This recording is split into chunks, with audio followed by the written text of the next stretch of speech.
Welcome everyone to Georgian Bay, and thank you for joining us as we explore the sunken vessel, Niagara II.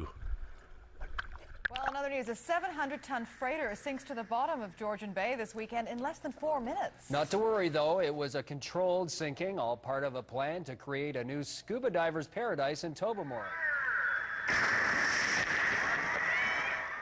4 explosive charges attached to the hull were used to sink the former lake freighter.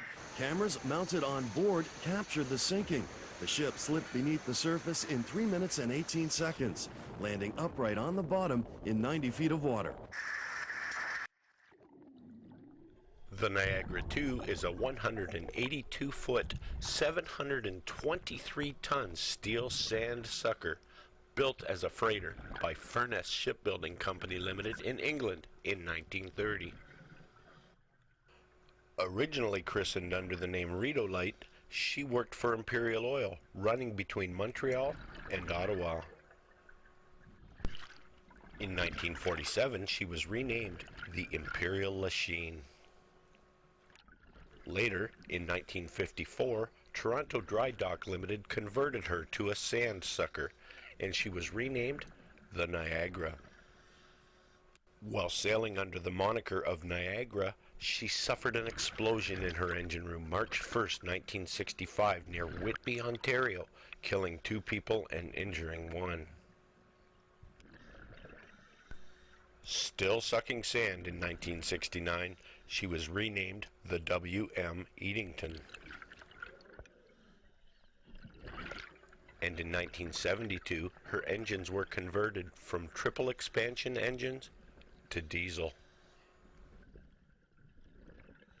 After sustaining some hull damage in 1990, she had her engines removed and was turned into a barge. The owners decided to sell the Niagara II for scrap in 1997, and arrangements were made for her to be purchased by the Tobermory Maritime Association. It was a huge undertaking for the small group, who reportedly spent $40,000 to purchase her, $36,000 for towing, $22,000 to clean her, and over 1,000 person hours to prepare her as a dive site. In October 1998, Niagara II was towed from Lake Erie to Tobermory and was sunk with the aid of explosives on May 15, 1999. There was no drama, no fires, no running aground, no storm involved in her sinking, just a carefully crafted and intentional plan to make this ship an interesting dive site. Niagara II is now one of Tobermory's most popular dive sites. There is plenty to see on this wreck. The wheelhouse is wide open and can be quite easily penetrated. The extremely spacious engine room is also wide open and can be penetrated easily. Because Niagara II was intentionally scuttled, many access holes were created for ease of penetration and exploration. No dive trip to Tobermory would be complete without a visit to the Niagara II.